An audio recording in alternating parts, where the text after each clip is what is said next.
Sergio, it's nice to have you on here, man. Someone with the same name as me. Thank you for having me. Appreciate it. Man, how would you introduce yourself with someone who doesn't know you?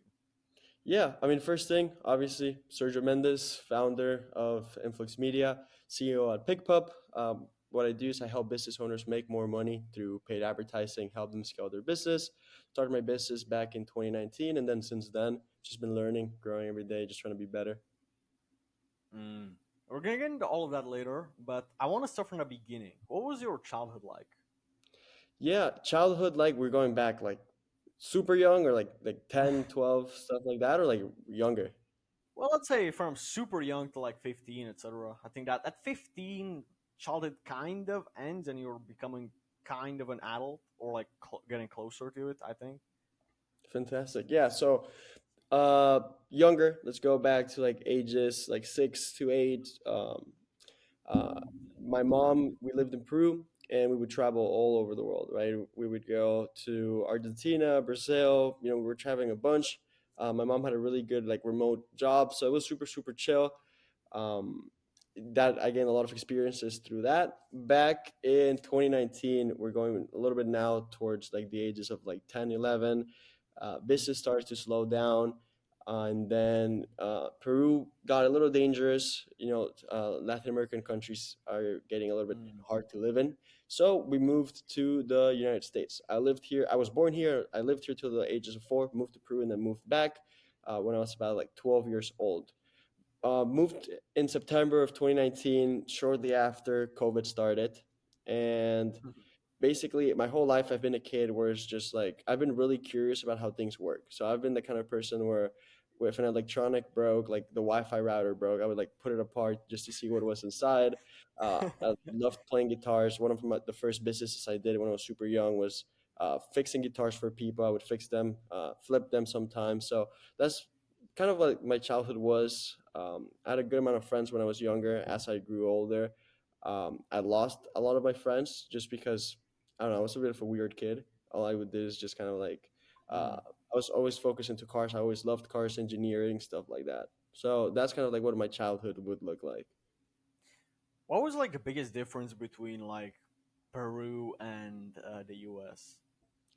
Yeah, that's a great question. Honestly, Peru's life is very it's different. It's very careless, and there's also a big kind of like mindset where it's like, oh, if you don't go to college and if you don't study to be a doctor, if you don't do an engineer, you're not going to be successful. And over there, there's no like middle class. It's either you're successful or you're poor. There's really no in between. And like middle class is very like middle classes, like you have maids, you have drivers. There's no really like real in between Mm. because life there is super cheap.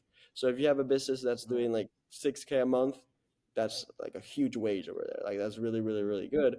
And then anything under, it's like very low class people in terms of like they can't really afford too much. So there's no really in between. So I grew up in like a middle class home would be considered in the US, but over there life is really good if you make money. So that's really the Mm. biggest shift. But with that comes the fact that if your dad is an engineer, you have to be an engineer. If Mm. your grandpa is a lawyer, you have to be a lawyer. Ah, yeah. Here it's more like, how like you can do whatever you want. Like there's so many opportunities here. how was high school in the US? Which state did you went to? So I went to high school in Florida. So I moved to Miami in 2019, Oh. did middle school and high school here. I did high school for 2 years in Miami, and then I did high school 1 year in Boca Raton. Mm. Shit, Miami. I heard good things about Miami. I never been to the US, but Miami would be the first thing that I would go to next year. How's Miami like? Bro, Miami is sick. So when I was younger, I was living in Miami. I didn't realize how actually cool it was, but now I spend Mm. a good amount of time down there. It's really cool. I mean, you meet a lot of really cool people, but at the same Mm. time, there's a lot of distractions too. So you have to be very careful with who you surround yourself with and what are the things you're doing while you're down there. But Yeah. I love it. I think it's a really beautiful city, and there's a lot of really cool things to do for sure. Seems like it, man. What did you want to do when you were like younger? Because I'm sure that at some point, our parents or whatever, they try to tell us like, like, hey, you have to go to college, get in debt, like, get a good job, etc. But at some point, you must have found out that you want to be an entrepreneur. When was that? Yeah, so ever since I was very young, I wanted to be a music producer. That's what I Mm. was going to do. I was supposed to go to college for music production, but I didn't like the idea of going to school. Like I hated school. I always hated school. I never liked going to school. And when I was 12 and I moved to the US, that's really when my career path changed because we moved to the US and obviously COVID started. So my mom didn't have opportunities to make money. She had no idea how to do it. Mm. Obviously, she had a job selling insurance or like 401ks in Peru. And now moving here, Yeah. there was none of that. Like she lost her whole entire book of business and we started from scratch. That's when I got into entrepreneurship based on the need that we didn't have money to really do things other than like we were, I mean, at that time we were living at my uncle's apartment. We lived in my uncle's apartment for about a year and a half. And that whole entire year and a half, I just started researching how to make money so that I could help my mom out because, she didn't have a job at the time. And crypto, or not crypto, e-commerce was booming at that time. So, like Uh, Amazon FBA, drop shipping. yeah. And that's really how I got into entrepreneurship. I tried Amazon FBA. I had no idea. I mean, I was 12 at the time, so I had no idea what business was. I had never listened to a book of business, never. So what happened is I completely failed. Every single business I tried from the ages of like 12 to like 14 were a complete failure. Yeah, I wanted to ask you, like, man, like, what business models did you try before, man? But I've tried a lot of them in the past too, and I can relate to that. It's always people follow the trend, and right now it's AI. And granted, a lot of people make money with AI, but it's mostly because of the reason that people don't stick to things for like a long time. Like, bro, the first money I saw from this podcast was like after my 25th episode. And it was like obviously not from the YouTube retention, but it was from something else related to it. But it's like, bro, I was already a year in, but people like can't stick to a year with no results and actually investing money into it, you know? 100%. I mean, that's probably the thing that slowed me down the most is that I was trying so many different businesses when I first started. And Mm. that's okay. I mean, I think that's part of the journey. I think that's one of those canon events when you first start your business is kind of dabbling around, finding out new opportunities. But for me, I mean, it took me about like 2 years and a half to make my first 10K total. Like, I'm not talking about like Mm. my first 10K month. I'm not talking about my first Ah, yeah. 10K. My first 10K of total, like, which means I was probably making about Mm. $500 a month for the first 3 years and a half. And out of those three Yeah. years and a half, the 10K I made it in the span of 3 months. So that was really more of like 2 years of like absolutely making no money, sticking to Yeah. one thing and actually making it work. But before that, I spent so much time doing everything and nothing worked because I didn't put the time to it. I didn't actually stick to something for more than 2 months. And I think that's a lot of mistake that people like, especially people that are first starting, is that they hop around different business models and they don't really stick to one. So it never really brings the results. Yeah, Ali Ibrahim has this one quote: "Success isn't linear, but it's exponential." And it's like it is true. Like it's no traction, and then you see something like a spike, And for a long while, it stays there. Yeah, and That's and the way I look at it, and I really really like this because it puts it into perspective. It takes 8 years to become a lawyer. It takes about 12 years mm, to become a doctor. What makes you think that you deserve to make money in your first 2 years of running a business? oh shit, that's true. That's true. And especially like people get into tens of thousands or even hundreds of thousands of dollars of debt. They go to a college, but they won't invest like a few $100 into coaching or learning about the business model that they want to do, you know, or like they're afraid Yeah, to trade with $200, you know. And I'm like, be not afraid to put yourself into I don't know a decade long debt for a college degree that in psychology or whatever. It's like that's strange. yeah. So it's super weird. I mean, the people that call info products a scam are the first ones to go and spend hundreds of thousands, if like a couple thousand Yeah. dollars in college, when college is the biggest info product. Like college literally is an info product, and you're Mm, paying thousands of dollars to learn from people that have never done what they yeah. are saying they're doing, and they're just reading off a book that if you go online, you can find all of Harvard classes completely for free. So it's not about the Ah, yeah. information. Most people go to college for the experience, but it's an experience that's really not going to get you anywhere. Yeah, what is that experience like? Fucking smoking weed, getting drunk with other college graduates, etc. Like I heard that's what's going on really in the U.S. I don't know, man. Yeah, the college culture, if you're not going to an Ivy school, the college culture here absolutely sucks, bro. Like there's no learning done. Like I don't know any single person that came out of college knowing more than they knew before they went to college. mm. Like, yeah, dude, I dropped out of high school when I was 16, and it's like that was the best decision I ever made. Like looking back at it, bro, I'm so glad I got 8 extra hours every single morning to work on my goals, and it paid off in the last 2 years. Now, granted, I'm not a fucking gazillionaire yet, but definitely. I would have definitely made so much less progress than if I would have stayed in school. But again, I understand why some people want to have plan Bs, etc. But I think that when you start seeing that first dollar online, you start like you cannot really go back. If Yeah. let me ask you this: when was your first dollar online? So first dollar online, it wasn't really like my first dollar I made on business wasn't really online. Like I always made money through like flipping guitars, teaching people how to learn guitar. I always found a way to like make a little bit of money. Like the max I did was probably like 150 bucks a month, but I still made money. The first money I made with like an online business was through a client I met at a networking event, and that was to kind of just run his social media page for $500 a month. That was kind of like my first moment where it's like, yo, like Mm, this is sick. And for a while, I had imposter syndrome because I was like, yo, this dude's paying me for a whole car, like $500 a month can get you a car. I was like, yo, he's yeah, paying me a whole car for me to run his social media page. And that was yeah. kind of like the first time I really made money where it's like, yeah, like this is super sick and this is actually something that I want to continue doing. Mm. You know, we was talking about not sticking to things. What other mistakes were you making in the beginning? If you could give like maybe one tweak to yourself, like from 2 3 years ago, what's like one thing that he was doing maybe wrong? Yeah, number one, go to school. That was probably the worst thing I did. I dropped out of high school as well, but I wish I would have done it sooner.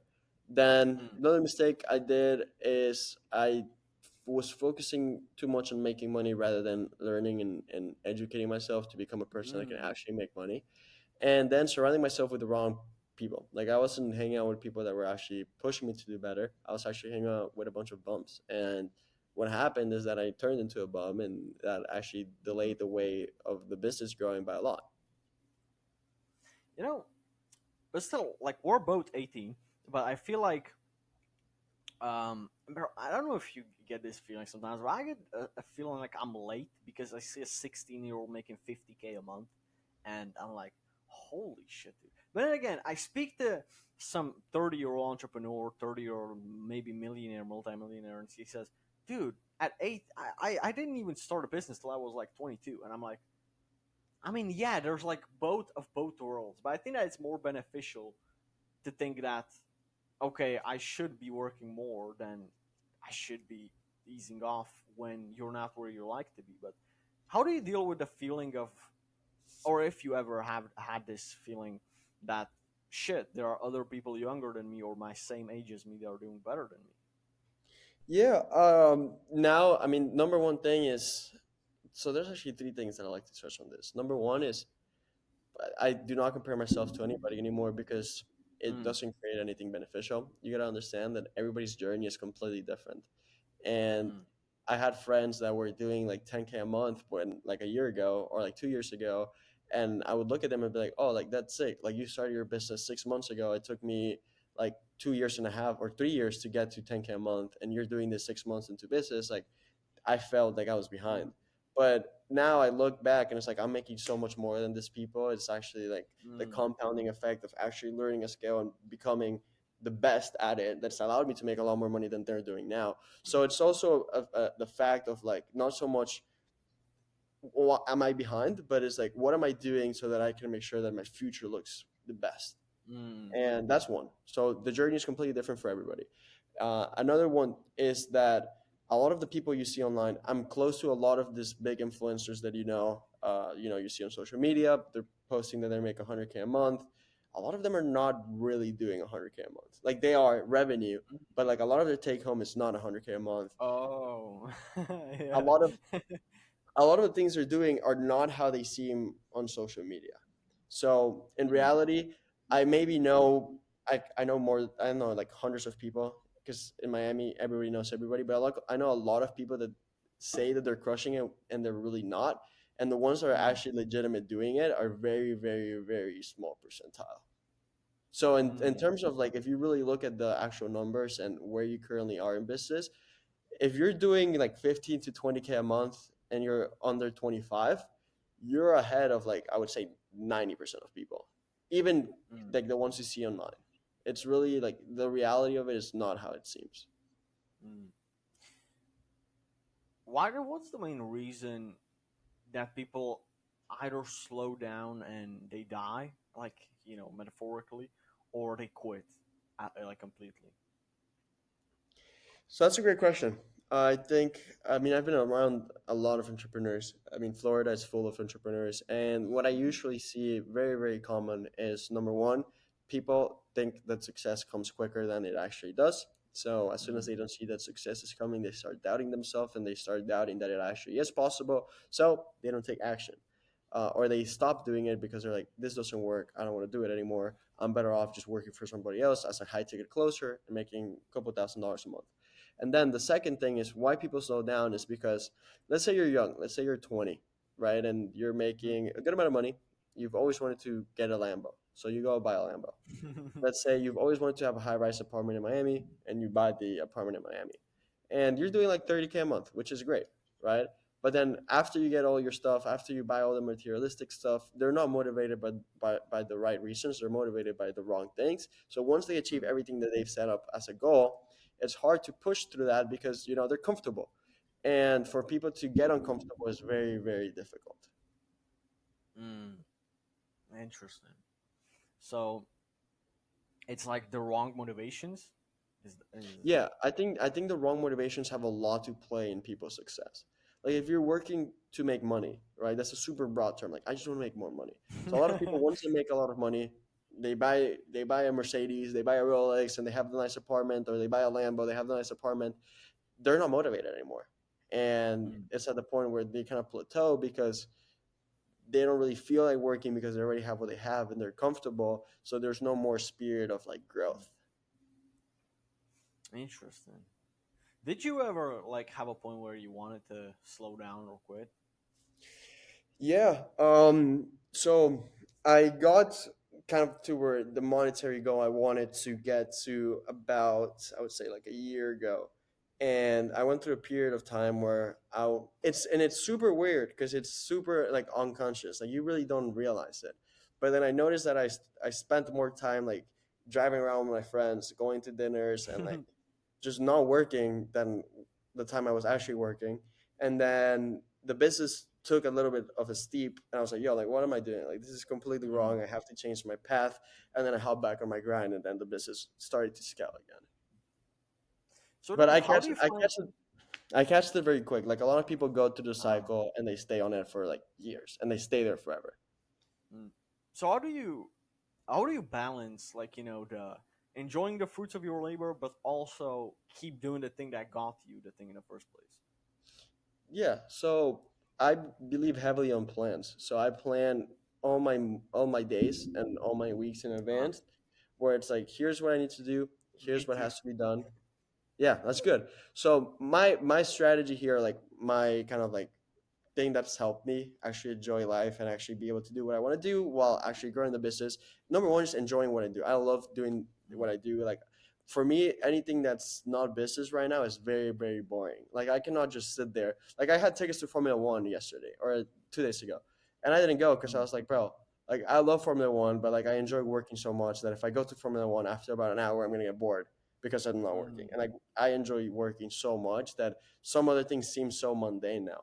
And then the other thing too is going back to that question where it's like, how do you manage uh, doing what you want to do, like doing the things that you actually have to do and mhm. enjoying it, just get the things done. Like I make a list. It's like Ah, I, yeah. I try to finish work after like 7 p.m. And after 7 p.m., once everything is done, I do not put myself more tasks, because after 7, like after you finish all your like important tasks, I don't know if you've realized this, but most of Mhm. the tasks you do are more like fillers. Like you're just trying to do more things to feel busy. Yeah. Huh. Yeah. So Yeah. I just That try to does do the make things sense. that have the most leverage. Like I just try to figure out what is the things that are actually going to move the business forward. And if it's not something that is like super urgent, or that is not like important for the business, then if it's not in the to-do list, I don't do it. Mm. A lot of entrepreneurs, when they get to like a certain income level, and this might be different for a lot of people, they struggle to delegate and certain tasks because they want to have control over anything, everything. I want to ask you, like, if you've ever ran into this problem, like there are some stuff that you could and you should delegate to save more time, but you just kept doing it for a while when you really shouldn't. Or did you ever like run into this? Yeah, for me, yeah, I do run into this every day, all the time. Mm. And the reason for it is because it's been hard for me to find people that can actually do good work. Mm. And it's just, I mean, that's something I'm trying to do now. I'm trying to grow my team in a way that's sustainable, because I don't want to add expenses to a point where the business isn't flowing smoothly. But at the same time, there's times where you have to, put out more out of pocket than you're making, so that you can so the next chapter can be better. But I feel like Mm. right now the reason that a lot of things are not being delegated as much as they should, or my team is doing more things than they should do, is because it's been hard for me to find people that are good, that fit the budget and the business the way it's going right now. Yeah, interesting. And how do you find people that you trust? How do you tell if you can this is a trustworthy person? Because it's hard. Hey, what do you mean? Like, let's say someone wants to work for you or with you or whatever, and it's a person that you maybe have known for a while, but you don't really trust them, or maybe you do. How do you tell if somebody's gonna like betray you or somebody is loyal? Right. So what I start all my employees with is on like a paper project basis. So for the first three Mm. months of them working for me, I have them as a subcontractor. This is something Mhm. one of my mentors taught me, which is a great strategy to grow the business. You have Mhm. them working on a pay per project. So it's like, oh, I need a website done, and you're hiring a website designer. Instead of putting them full time in the business, working for all your clients, have them do 3 websites, and then once they're good, send them another 3 websites, and then pay them per website. Once you find out that they're good and that they're actually trustworthy and that they're actually a good employee, then you can say, hey, like I want to bring you onto the team working full time for us. Mm. That's an interesting thing. I never heard about that. But yeah, that just makes a lot of sense, to be honest. Yeah, Hmm. and it makes your Interesting. workflow easy, because you don't really have to onboard them until, because onboarding employees takes a long time, because you have to teach them the company Really? culture, you have to train them, you have to. I mean, if you're trying to make things right, yeah, and you want to keep them motivated, you have to. It takes a good amount of time. It takes a lot of energy to onboard somebody as an employee. Mm. So basically, what I do is, hey, be a subcontractor for the first 3 months. If you're good, I'll bring you into the team. Interesting. Now, this question is: there are some people that say that not everybody can make it, and if they tried hard enough, are there some people really too far gone, like their habits, lifestyles, their age, all of that, or is it never too late? I don't think it's ever too late. I think it's just a matter Hmm. of uh, doing the things that you have to do and just getting them done. Hmm. A lot of people are also afraid of taking risks. I feel like. Yeah, I mean, it all comes with a mindset shift. So if somebody hasn't done it over the last 10 years, like, I mean, they've been stuck, they've been doing the same things for the last 10 years, it's going to be very hard for them to take action on something that's new. But the reason it's Mm. hard for them to take action on something that's new is because they're stuck with their old beliefs and their old mindsets. I believe that everybody has the capacity to do it, but there has to be a shift. There's something Mm. that Charlie Morgan says. I don't know if you know who Charlie Morgan is, but he's Yeah, a I great guy. know If him you very guys well. go on YouTube, look up Charlie Morgan. He says to be successful, you have to kill yourself. The new version of Yeah. you it has to kill your old version, because your old version is not capable of doing it. You as a person are capable of doing it, so you have to become a new person, kill the old version of you, and that new version is the one that's going to be able to do it. Mm. I love Charlie Morgan's advice. It was very helpful over the past year since I've come upon him. So yeah, interesting. What was like a really big risk you took that you maybe didn't want to take at first, but it paid off? Yeah, I take risky decisions every single day in the business, but I'm gonna go to the first one, and this one absolutely changed my life. It was when I wasn't making that much money. I had a lot of cash saved up from crypto that I did back in the day. I did some crypto and that helped me out a ton.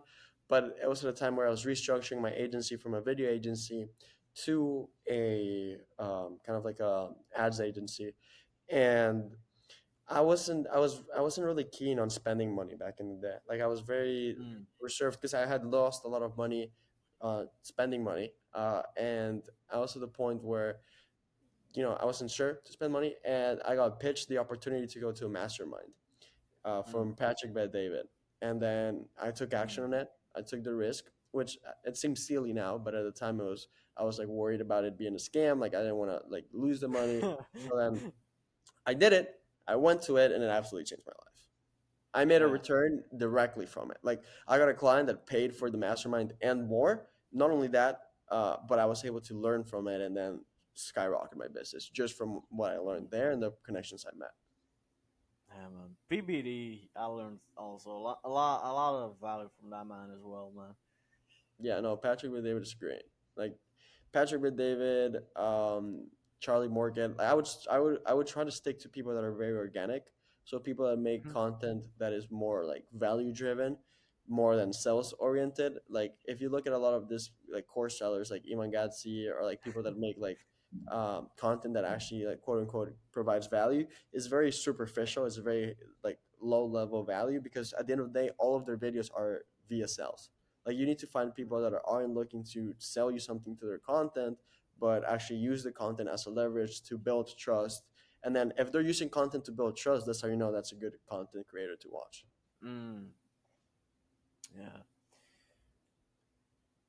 What do you think about the people that think that um, they want to go the lone wolf? You know, they don't want to work with anyone. They don't want to, you know, or is like networking and investing in let's say mentorships, etc.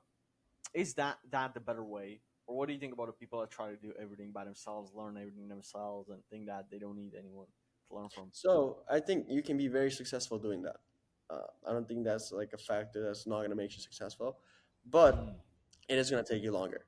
And for some people, it might work better. For some people, it won't.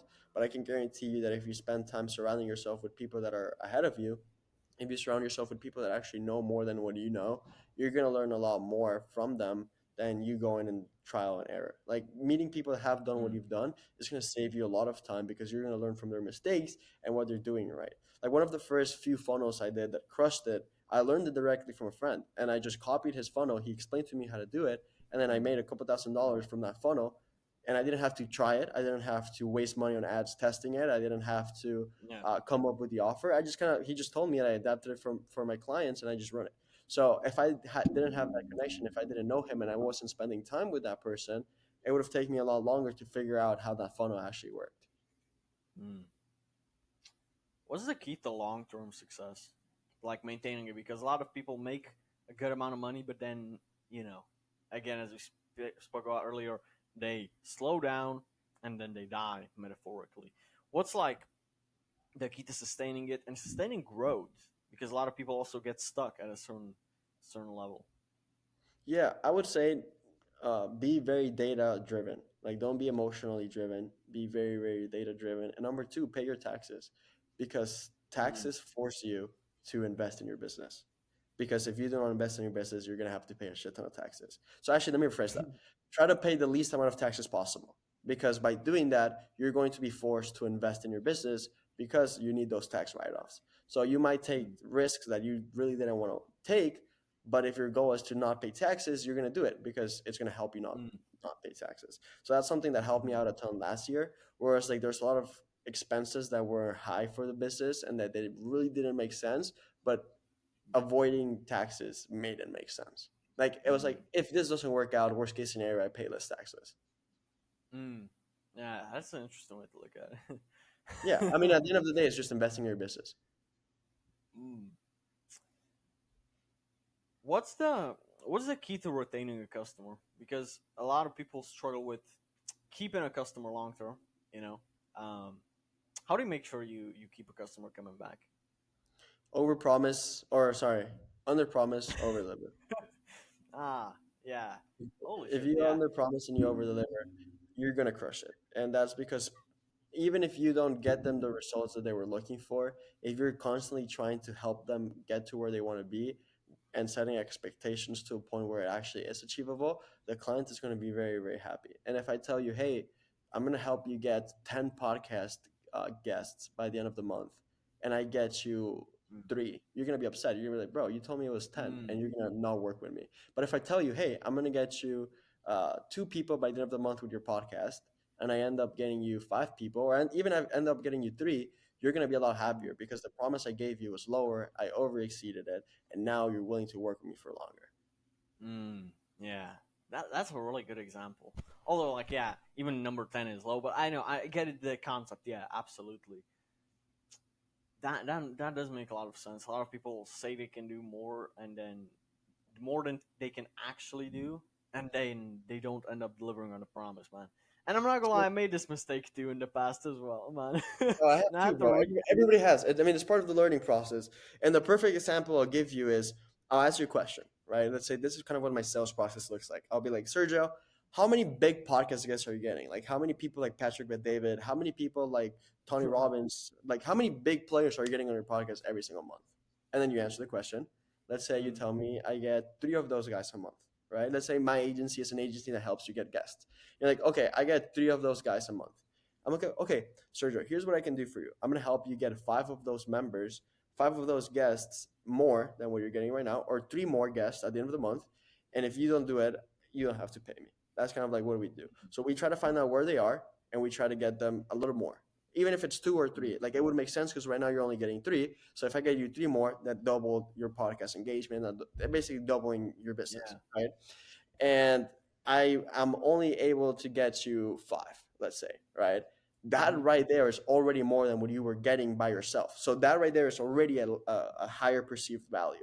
If I were to come and tell you, hey, bro, I'm going to guarantee you 30 big podcast guests a month or 10 even, and I get you 15, like, yes, it helped you and it got you more than what you wanted, but you're not really, really content because I promised you 30. You're going to be a little bit disappointed. Mm, So what I try to do is first month, first couple of times I'm working with a client, I try to find out where they are, and then I promise them that I'm going to help them grow their business a little bit more. And then once I mm, get them a little bit more, now I have their trust. Now we can actually uh, kind of structure the offer to where they're scaling and growing like crazy. mm. Interesting. Yeah, that was a very good example.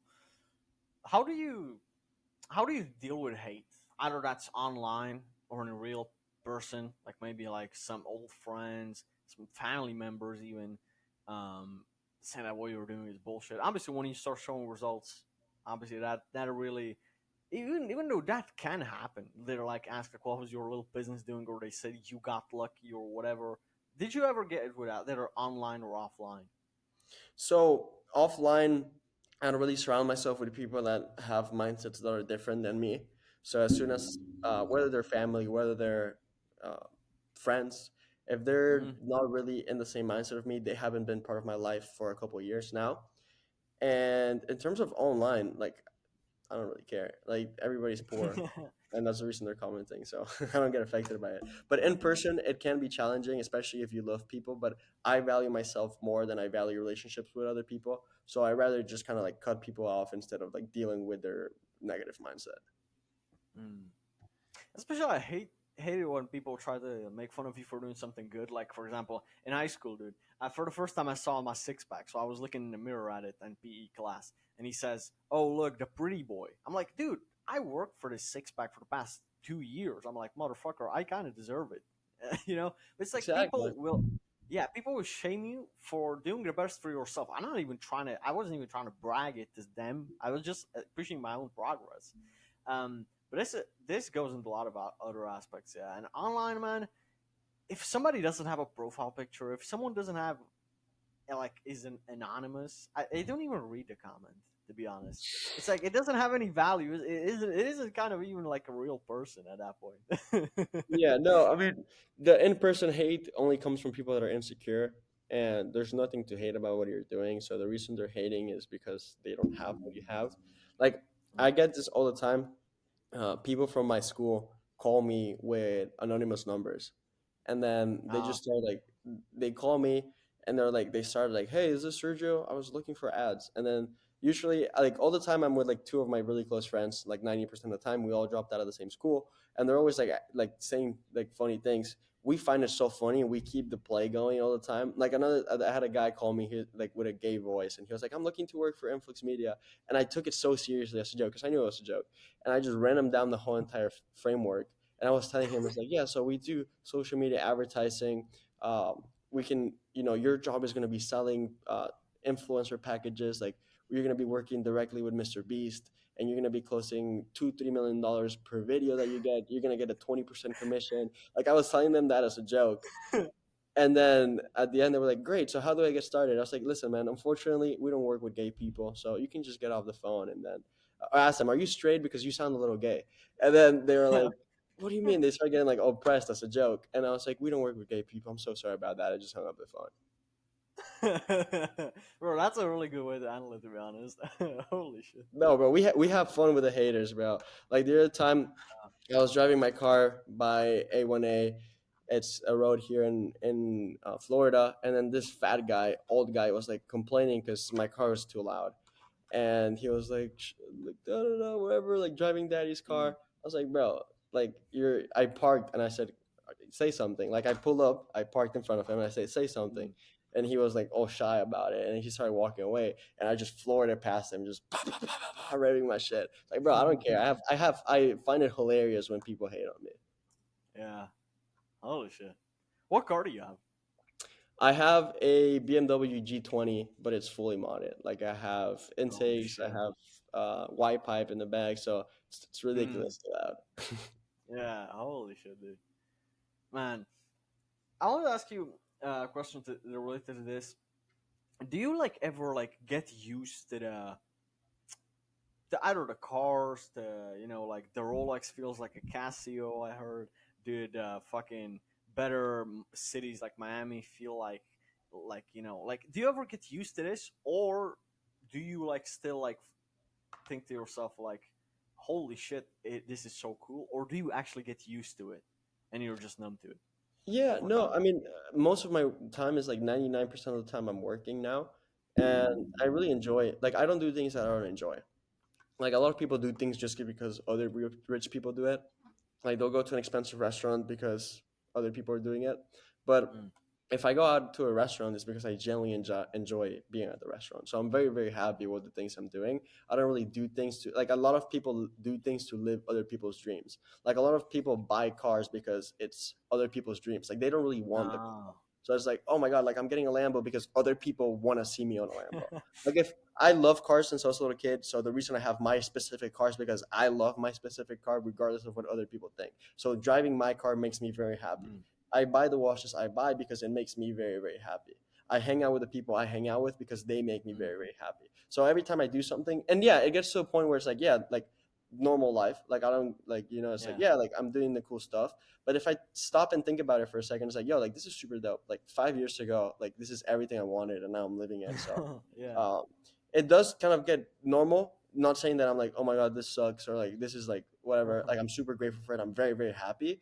But it's not like, yo, like we're gonna go on a yacht, like gets hyped. It's like more like, yo, like Mhm. this is sick. Like I wanted to be here, and I really enjoy being here. So I'm happy it happened. Mhm. Yeah. I just feel like one thing that I did once was like I got a ride in a Hellcat, which is like my dream car for a while, and I paid like $500 for it for like a 1 hour ride or like a 45 minute ride on the track. And bro, like holy shit, because I didn't have a driver's license. I'm just doing my driver's license right now, but like bro. Ever since then, bro, it's so different than watching it in the videos, etc. Like actually materializing it, it just, man, it's just like ever since then I knew that, bro, I am not gonna ever give up without ever owning a Hellcat. And it's just for like sure. one of those things that just made it so much real. So like I Where are heard you stories based of, out of? huh? Where are you based out of? Where do you live right now? I'm in Czech Republic right now. I'm in the Okay, middle of cool, Europe, next to Germany and Poland. cool. But like, man, that was a really cool experience. I also went to Prague, and I went with a guy that's making ecom, that's making also like a lot of money online, and I saw that this guy like just spent like $900 on lunch, and I'm like, holy shit, dude! Like, this was so cool. He paid it for me as well. So it's like just like experience these days of a small experience like that. They stuck in my mind, and it's like every single day that I don't want to wake up at 4 a.m. I don't want to edit the last podcast. I don't want to reach out to another client or whatever. It's just like, it's those days when but man, if I give up now, I'm never going to have that experience again. So it's just like, I now have something to remember why, because I felt it in real life. And I feel like, what do you think about that? About experiencing it once so that you always keep it in mind forever. Yeah, no, I think that's a great thing to do. Like one thing that I tell people is like if you're first starting your business, obviously your goals are going to be very, very monetary. Like Hmm. nobody, I mean, most people don't start a business because they want to be a business owner. Most people start a business because they want to make money so they can live the life Yeah. they want.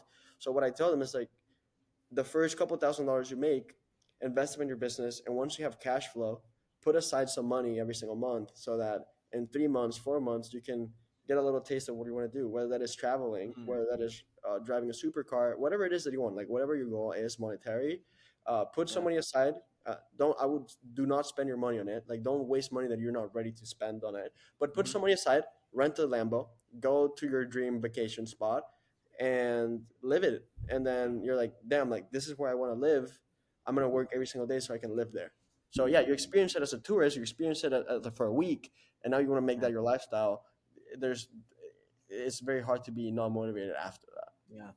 I feel like a lot of people try to numb it by driving the Lambo in Forza Horizon or whatever, playing it in the video game, or like all of that stuff. And I'm like, yeah, dude, it's nothing alike, bro. Like I haven't played video games in like 2 years, and bro, it's just like it's so it's just like I kind of detached from that, so I don't really kind of really relate to that person because it's been a long time.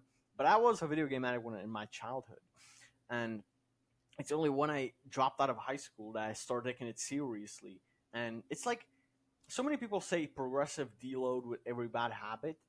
For me, it was like this, because now, okay, I don't have a high school diploma, I don't have a future, so what the fuck do I do playing video games? So it's for me, it was like in that survival mode that I instantly stopped like overnight. I done uninstalled Steam, and the same with some other bad habits, those stories. But it's just like I feel like people like, how do you make sure that you're not too comfortable? It's hard. I mean, the most important thing is the motivators. Like the question I would Mm. ask you is like, how would you feel if you got that Hellcat? Like if I were to be like, hey Sergio, here's a Hellcat, right? So Man, holy shit, dude. now you I have already I already have in mind, bro, so many tunnels on my way to the gym that I would just floor it every morning. I already have just like, it's just like, yeah, man. I already have an idea, bro. It's like, yeah, perfect. If I were to give you the Hellcat now, though, a lot of that motivation would die out. So mm, it gets to the point where your why has to change. Like the reason you do your business yeah, cannot be because you have a Hell because you want a Hellcat. It yeah, has to be a lot bigger than that. like, And like right now, for me, it's just that I genuinely enjoy what I do. And if I were not working, there's nothing else I would be doing. Like I do not yeah, enjoy going to a beach club. I do not enjoy sitting by the pool. I do not enjoy like obviously it's not something I look forward to. Like if you tell me let's go to the beach, it's not something I'm excited to do. And like I don't want to spend 2 hours on the beach. Like I would enjoy working more than I would enjoy going to the beach. And it sounds silly, but it is true. And some people do not get to a point where they actually love what they're doing so much that they want to do that 24/7. hmm, And it's kind of like an obsessive behavior.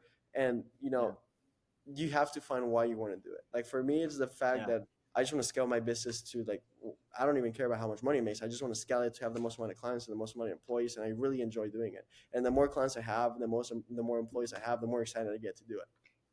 yeah. Don't get me wrong. Like I'm not just materialistic. Like involved in it, bro. Even if bro, I would honestly like invest in a good podcast studio. Traveling to the guests, etc. Like all of that. This stuff is also the stuff I like. You know, For sure. um, but yeah, like definitely, I did ask myself the question: what would I do if I had like the GTA infinite money glitch? If I already like imagine like you have infinite money, like what would you do with your time? And like that's a really good question, and I do think that having conversations with people that I look up to would still be kind of one of the things I would love to be doing. Yeah, for me, it would just be getting myself into better rooms and just be Mm, meeting cooler people, learning from cooler people. And I would just spend a ridiculous amount of money and growing the business. Like I would just buy a plane and put my logo on the side of it and just have that as an mm. advertising tool. And it's just like my dad tells me all the time. So my dad recently got into day trading, and he tells me, he's like, get into day. He always tells me, he's like, get into day trading. He like shows me Mm, the graphs. He's like, all I have to do is work for 15 minutes. I make $500 in a day. Like mm, that's everybody's dream. And like he's telling me that, it's like that sounds, to me that sounds so boring. Like work 15 minutes a day and that's it. Like that doesn't seem cool to me. Like I rather, yeah. bro. Like I want to get to the point. Like right now, I'm building a software company. I want to grow that software company to $1 billion business. And that's like after you make $100 million in your lifetime, like your life doesn't change that much. So the reason I want to Mm, grow to $1 billion business is not because of how much money it makes, it's because of the impact that it generates once it gets to that level. mm. You know what's weird? I one time I tried like going on Fiverr to hire someone for doing clips out of these podcasts for me, and I did that for like a few weeks, maybe a month. It was some guy from India. He only wanted like $8 per video, which was cheap as fuck. But I kind of started in a weird way missing editing my own videos and finding my clips and doing it myself. And so, in a weird way, I know that if I wouldn't have the time, I would do it. I could afford it, but I kind of like editing my own videos, which is like I always thought that was weird whenever I saw big YouTuber editing his own videos, but now I kind of get it. I kind of like it. I like the process of it. Yeah, you see, I mean, you see a lot of big influencers editing their videos, and you're like, why are you doing that? If you make all Yeah. this money, you have all this influence. But yeah, it's, I mean, it's doing what you truly enjoy. Mm. What's like the what separates thinking big and being realistic? I kind of don't like that word, but like some of these 15-year-olds saying I'm gonna become a millionaire in 2025 when they haven't even posted a single video on YouTube. They haven't even taken action on anything, and they like what's like delusion and what's like big goals. So to be successful, you have to be delusional. There's no doubt Yeah. about that. And what's interesting is that reality is perceptive, or it's different for everybody. Like what's realistic to you might not be realistic to me. What's realistic to me might not be realistic to you.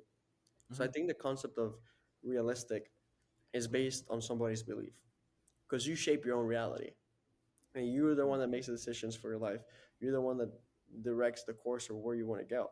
So by that is re- reality is in your total control. Like if I want to make myself be a pro athlete and I make that my reality by training every single day, it's all numbers. Like if I work out 8 hours a day, 5 times a week or 6 7 times a week, and I all I think about is gym and like working out and like what I eat and like super super super analytic with it, Hmm. here in 5 or 6 years from now, I will become a world-renowned bodybuilder. Or 10 years, 15 years from now, at some point, if I continue doing the actions, I will become it. So Yeah. that you have full control of your reality, and don't let people tell you that you don't, because luck. You create your own luck. Luck is not really a factor of success, because if you stay in your house all day watching reels, you won't be lucky. But if you spend all day posting videos, if you spend all day going to networking events, somehow you are lucky, but you're not Mm. really lucky because you're the one that decided to wake up, get dressed, and go to that event. And then there's certain Yeah. circumstances that put themselves in your path because you created that reality. Yeah. I suppose I was trying to give an example of the time frame rather than the goal itself because a lot of stuff is possible. Okay, like you see big examples from people literally becoming billionaires from being broke in their early 20s, which is like crazy. But yeah, the time frames, I feel like bro, you're not gonna become a millionaire in 2 months, in 6 months, probably neither. I just think that what's like a good way to set goals in a logical time frame and systems. Yeah, so I don't really set goals based on what I want. I set Hmm. goals based on what I need to do to get to where I want to be. So let's Mm. say I need to get 20 clients a month to make X amount of money. I make my goal spending $200 a day on ads or $300 a day on ads and closing 2 deals a month or doing 5 sales calls a month or a day. So sorry, I missed the numbers there, but let's say I need to get 20 clients a month, and to do that, I need 5 sales calls a day. How much does each sales call cost me to get? And then, with that being said, my goal is to spend X amount of money on ads. If you're first starting out, you need 2 sales calls a day to be able to get one client a week. Let's say your closing rate's terrible, you're closing 1 in 7 or 1 in 14 calls. Let's say all you need to do is send 50 DMs a day or 100 DMs a day. Your goal should not be, oh, I want a client at the end of the month. No, no, no. Your goal should be, I want to send 50 DMs every single day. And that's how you gain control Mm. of your goals and what you want to achieve. Holy shit! I never thought about it that way. Fucking hell. I mean, it all comes down to numbers. Like if you want to get Patrick Bet David in your podcast, right? What do you need to Mm. do? Number one, you need to get X amount of followers so that your podcast actually becomes renowned. If you get 100 followers every time you post a podcast, how many followers do you need divided by how many podcasts you need to post, and you just focus on Mm. posting the amount of podcasts. So now you know that Yeah. once you reach 50 episodes or 100 episodes, you will have Patrick Bet David in your podcast because your podcast is going to be big enough. So instead of making the goal, I want to have Patrick David on my podcast, I want to post 100 podcasts by the end of this year. So that at the end of the year, I can have Mm. Patrick David on my podcast. You know, I, I once had like the goal of getting J.R. Harvey on my podcast. He has like 2 million followers, and I had that back in 2024.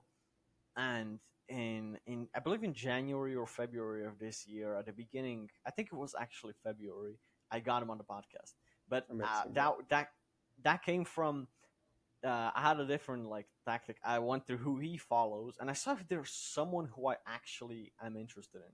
I did a couple of podcasts with some of those people that I put in my list, and bro, over time he saw it, and I built rapport with him. But that took months. But then again, it's because I kept that goal in mind, but I took a look at the smaller steps. It's like if when you have that big domino, what do you call it? That big tower with those wooden sticks. Anyways, you pick one by one until it all falls down. That was what I was trying to do in an analogy. What's what's like your long term vision? Yeah, I mean, long term vision right now, I want to exit the agency. I want to grow it a little bit more, get a good exit out of it, and I want to focus on building my software company, which is called PickPup. Mm, And my long term vision with PickPup is just make it the number one app in the App Store for service based apps. mm, That's kind of the goal I have right now. And then from that goal, make it into like a Fortune 500 company, and then grow it more and more and more. mm. Do you have someone that inspires you right now? I really like Mark Zuckerberg. I think the way Mark Mm, Zuckerberg operates is really cool. The founder of WAP, I'm not sure if you know what WAP is, Cam and I know. Steven, they're really cool guys. I've got to spend a good amount of time with them, and the way they think, it's really, really cool. So just based, I've learned a lot from them directly from having conversations with them, and it's next level. And like seeing how it works, I've been to their office like 7 times in New York, and every time I Mm, go there, I just feel so inspired to build something like that. mm. Interesting. What's like someone trying to quit their 9 to 5 job within the next year, let's say? What's like the first few steps? So this is a great question. Quit your 9 to 5 in the next year. So going back to the framework, how much money do you make right now in your job? How much money do you need Mm, to quit? How many? Let's say they're doing a marketing agency because that's what I do. So it'll make it easier on me to give you the example. Let's say you want to make 5K a month, right? And you currently make 5K a month with your job. How do I make 7K a month with the agency so I can quit my job and it makes sense? All I need is mhm, 3 clients. You're charging 2,500 a month for 3 clients. or let's say you charge 1,000 a month and you need 7 clients, right? How Mm. can I get those 7 clients? How many sales calls do I need to take? Let's say I need to take 30 sales calls to get those 7 clients. So, bro, it's just gonna make you realize how easy it is to actually make it happen. How do I get 30 sales calls? I need to send 100 DMs a day. So if I send 100 DMs a day for the next month, in about 2 months, I'm gonna get to 7K a month, right? So Mm. that's how you do it. You just find out your goal, you break down the plan, you find out what are the daily actions you need to take. So you do your work, you do your job. At the end of the job day, you do all the tasks that you set out to do. You send your 100 DMs, you get, let's say, one sales call, right? You take that sales call, the client doesn't close. You do 100 more DMs, you get one sales call, the client doesn't close. And you keep doing that until you get that close.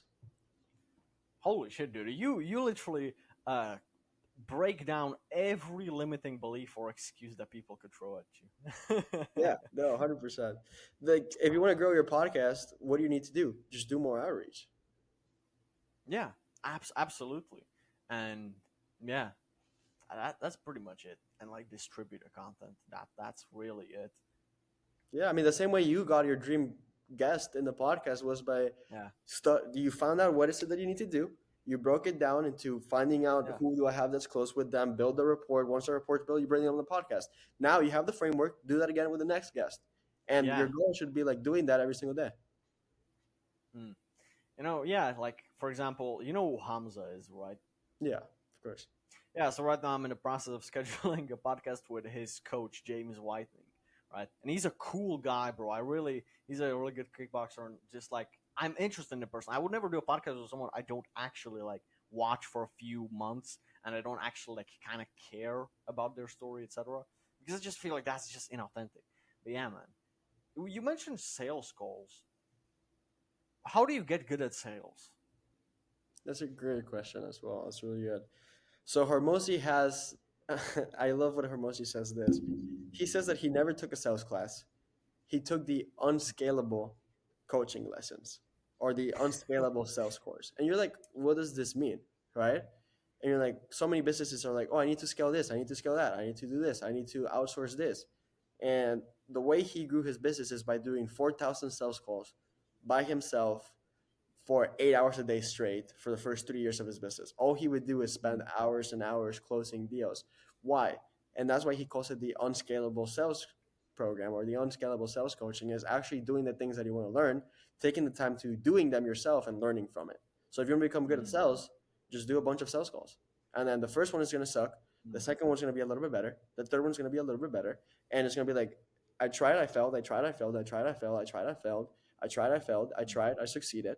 I tried, I failed. I tried, I failed. Wait, this one succeeded. Let's see what worked. Okay, I tried, I succeed. I tried, I succeed. Now I mm. keep succeeding.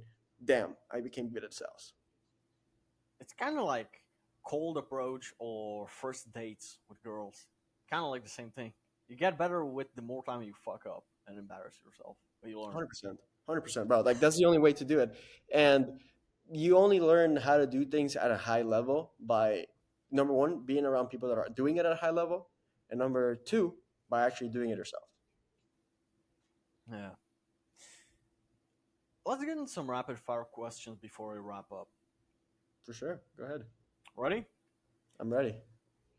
What's the best advice you have been given? Best advice I've been giving was by Ryan Serhant. You can look it up; it's public. He told me to surround myself with people that scare me. Myself Mm, with people that I feel like I do not belong in that room. Where I'm like, mm, maybe I shouldn't be hanging out with these people, because if you keep hanging out with those people, in a matter of 2 months, you will belong in that group, and you will become the person that is deserving of being in that room. That's the best advice I got. What's the worst advice you've been given from someone? Yeah, just go to college, get a job, work for somebody else to learn the skill sets. Is reading books a waste of time? It is not a waste of time if you actually implement what you read. Mm. Do you have a favorite quote? My favorite quote is that nothing will change unless something changes. Mm. What was your proudest moment in your life? Proudest moment was probably that's a very great question. There's a lot of really good moments and that I've gone through. But proudest moment in my life was probably the drive home after I bought my car. Ah, yeah. How would you describe yourself in 2 words? Two words, I would say. That's great. Damn, bro, you're throwing that at me. It's good. Two words: resilient and consistent. Mm. How have you changed the most in the last 3 years? Biggest change right now is my goals and the way I carry myself. I feel like I've grown a lot in my mindset, and then that's been displayed in the way I talk to people and how I network and how I meet people as well. What's the purpose of life? That's a great question. I think the purpose of life is different for everybody else, Mm. and that that only comes when you actually start going the direction that you want to go in life. And it kind of hits you when you feel like you're going the right way. It's like, okay, this is what I was built for, and this is what I Mm. love doing. The last question: how does one find himself? Like, found out who he is? I would say that's a hard question because I don't believe you ever really find out who you are because we change as humans so much that Mm. by the time you believe you've changed, by the time you believe you know yourself, there's always a new Mm. version of you waiting. Mm. That's so interesting. I never heard that answer to the question. Interesting. Well, Sergio, it was really cool to have you on here. Learned a lot of stuff. I'm definitely gonna be rewatching this one. What's next for you, man? Yeah, next, gonna go back to work. I have lunch at 4 with a client, so gonna meet up with my client.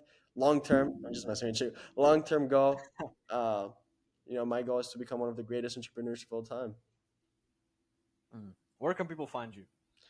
Instagram at Sergio Mendez with a 3 instead of the last E.